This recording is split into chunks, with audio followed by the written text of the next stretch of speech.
என் அன்பு செல்லமே, என்னுடைய அழகான தங்கமே, வெளியில் இருப்பவர்கள் உன்னை துன்புறுத்தினால்தான் நான் வெளியில் இருப்பவர்களை தான் தண்டிப்பேன்.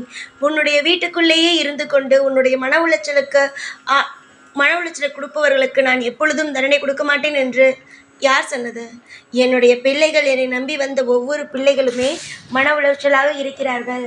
அதை யாரோ ஒருவன் மன உளைச்சலை கொடுக்கிறான் என்றாலும் சரிதான், வீட்டில் இருப்பவர்கள் மன உளைச்சலை கொடுக்கிறார்கள் என்றாலும் சரிதான், அவரவர்களுக்கு தகுந்த தண்டனையை கொடுப்பேன். வீட்டில் இருப்பவர்களுக்கு ஏதாவது தண்டனை கொடுக்கும் பொழுதுதான் என்னுடைய பிள்ளைக்கு மனம் வருத்தம் வந்துவிடும். என்னுடைய வீட்டில் இருப்பவர்களை சாய் தண்டித்து விட்டார் என்று. ஆனால் அவர்களுக்கு பார்த்து கொடுப்பேன், அவர்கள் திருந்தும் அளவுக்கு கொடுப்பேன். உன்னுடைய துணையோ இப்பொழுதெல்லாம் உன்னுடைய பேச்சை கேட்பது கிடையாது. அவரவர்களுடைய சொந்தத்தில் இருப்பவர்கள் பேச்சை கேட்டுக்கொண்டு ஆடிக்கொண்டு இருக்கிறது. இதை பார்க்கும் பொழுது உனக்கு தோன்றுவது என்ன வாழ்க்கை? நாம் இந்த வீட்டிற்காக உழைக்கிறோம், நம்முடைய வீட்டில் இருப்பவர்களுக்காக பாடுபடுகிறோம். ஆனால் நம்முடைய பேச்சை கேட்காமல் நம் துணை எதற்காக மற்றவருடைய பேச்சை கேட்கிறது? இந்த வீட்டில் நமக்கான மரியாதையும் கிடையாது, ஒன்றுமே இல்லையே. நம் வாழ்க்கையில் எதற்காக எல்லோரிடமும் வாழ வேண்டும்? எதற்காக எல்லா விஷயத்தையும் நாம் தாங்க வேண்டும் என்ற ஒரு எண்ணம் உன்னுடைய மனதுக்குள் இருந்து கொண்டே இருக்கிறது. உன்னுடைய வாழ்க்கையின்படி நீ ஒரு விஷயத்தை தெரிந்து கொள்ள வேண்டும். உன்னுடைய வாழ்க்கையானது மிக மிக அற்புதமானது. இந்த அற்புதமான உன்னுடைய வாழ்வில் நீ தெரிந்து கொள்ள வேண்டியது, எல்லா விஷயமும் உனக்கு பிடித்த விஷயமாகவே அமைத்து தரப்படும். காலம் முழுவதும் உன்னுடைய வாழ்க்கைக்கு பொறுப்பாக இந்த சாய் இருப்பேன். இந்த சாயை மீறி உன்னுடைய வாழ்க்கையில் எந்த ஒரு தீய விஷயமும் நடக்காது. முழுமையாக ஒன்று தெரிந்து கொள்ளுங்கள். என்னுடைய பிள்ளைக்கு வீட்டில் இருப்பவர்களோ இல்லை வெளியில் இருப்பவர்களோ யாராக இருந்தாலும் சரிதான், எனக்கு அதெல்லாம் பற்றி எந்த ஒரு பிரச்சனையும் இல்லை. என்னுடைய பிள்ளைக்கு என்னுடைய பிள்ளை அழுது கொண்டு இந்த நபர் எனக்கு பிரச்சனை கொடுக்கிறார், இந்த நபர் என்னை பிரச்சனையாகவே பார்க்கிறார் என்று ஏதோ ஒரு விஷயத்தை பற்றி சொன்னாலும் அவரவர்களுக்கு தகுந்தது போல தண்டனைகளை நான் கொடுப்பேன். தண்டனைகளை கொடுக்காமல் எல்லாம் நான் இருக்க மாட்டேன்.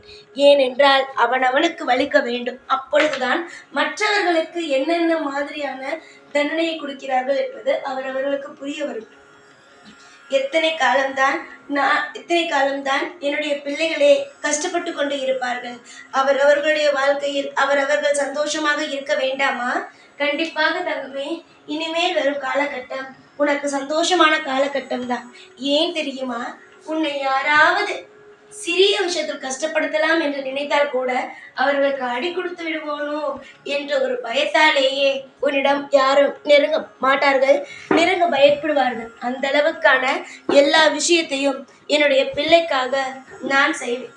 என்னுடைய பிள்ளைகள் தான் என்னுடைய உலகம். எனக்கு தனிப்பட்ட குடும்பங்கள் எதுவும் கிடையாது.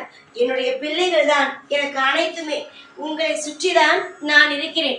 உங்களுக்கு என்ன தேவை, ஏது தேவை, எல்லா விஷயத்தையும் பார்த்து பார்த்து பார்த்து செய்து கொடுத்து கொண்டு தான் இருக்கிறேன். அதனால் நீ எந்த ஒரு நிலையிலும் எதையும் கண்டு அஞ்சாதே, பயப்பட வேண்டாம், சந்தோஷமாக இரு.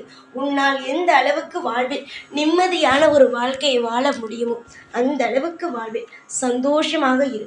சகல சௌபாக்கியங்களும் பெற்று உன்னுடைய வாழ்வில் நான் உன்னை சந்தோஷமாகவும் ஒவ்வொரு காலகட்டமும் அப்படி ஒரு அழகான வாழ்க்கையை நான் உனக்கு வாழ வைப்பேன். நேரம் சில எதிர்பார்க்காத விஷயங்கள் நடக்கிறது. இதெல்லாம் தாண்டித்தான் ஆக வேண்டும். பிறந்து விட்டால், இந்த பூமியில் பிறந்து விட்டால் எல்லா விஷயத்தையும் கடந்துதான் ஆக வேண்டும். கடந்து விடுவார். சுலபமாக அனைத்து விஷயங்களையும் கடந்து உன்னுடைய வாழ்வில் நீ ஒரு இன்பமான வாழ்க்கையை வாழ ஆரம்பித்து விடுவாய். எல்லா விஷயத்திலும் ஒரு மாற்றம் உண்டு.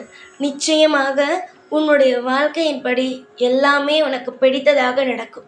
காலப்போக்கில் எல்லாமே உனக்கு நல்ல விதத்திலும் நல்ல ஒரு மாற்றமும் உனக்கு கிடைப்பதில் நான் உனக்கு உறுதி அளிக்கிறேன். என்னுடைய பிள்ளையை இனிமேல் யாராலும் ஒரு சிறிய விஷயத்தில் கூட தொட்டு கூட பார்க்க முடியாது. அவனுக்கு தண்டனையை கொடுத்து அவனுடைய வாழ்க்கையில் மிகப்பெரிய ஒரு அடியை கொடுப்பேன். நம்புகிறாயா? நம்பிக்கைதான் வாழ்க்கை. நம்பிக்கையை நீ எப்பொழுதும் மனதில் வைத்துக்கொள். இந்த சாய் செய்வேன், நல்லது செய்வேன், நல்லதொரு வாழ்க்கையை கொடுப்பேன் என்று எப்பொழுதுமே நம்பிக்கையை வைத்துக்கொள். நம்பிக்கை வைத்தால் மட்டும்தான் இப்பொழுதல்ல எப்பொழுதும் உனக்கு கடவுளின் மீது அன்பு வரும். அன்பை மட்டும் எப்பொழுதும் இழந்து விடாதீர்கள். நித்தம் நித்தம் உன் வாழ்வில் ஏற்றத்தை கொடுப்பேன்.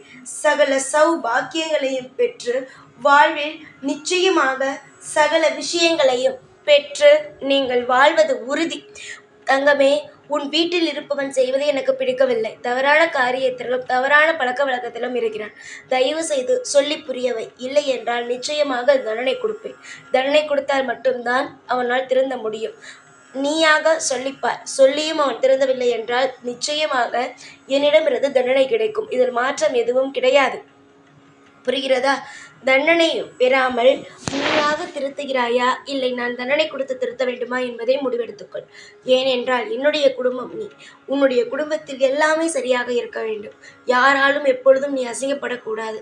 எதுவாக இருப்பினும் எல்லாமே நீ முடிவெடுக்க வேண்டும், நீ செய்ய வேண்டும். உன் குடும்பத்தில் இருப்பவர்கள் நல்லபடியாக வாழ வேண்டும். மூன்றாவதாக ஒரு நபர் வந்து உன்னுடைய வீட்டில் ஏதாவது ஒரு பிரச்சனைக்கு பேசுவதோ அது எனக்கு பிடிக்கவில்லை. புரிந்து கொள். எல்லா விஷயத்தையும் தெரிந்து கொள். நான் தண்டனை கொடுக்க ஆரம்பித்து விட்டேன். ஆனால் எப்படிப்பட்ட தண்டனையாக இருக்கும் என்பது உனக்கு தெரியும். புரிகிறதா? அதனால் தான் சொல்கிறேன். சொல்லி புரியவை.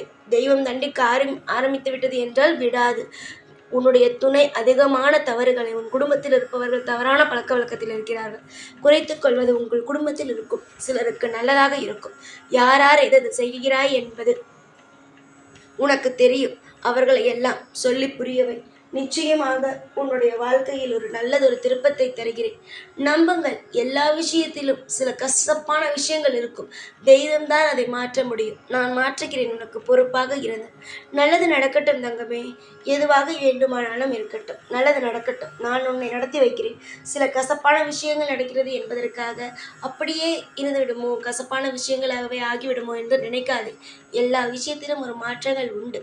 கண்டிப்பாக நீ தேடும் ஒவ்வொரு தேடலும் உனக்கு கிடைக்கும். பொறுப்பான பிள்ளைக்கு பொறுப்பான ஒவ்வொரு விஷயத்தையும் தருவதற்குத்தானே தாயும் தகப்பனும் ஆசைப்படுவார்கள்.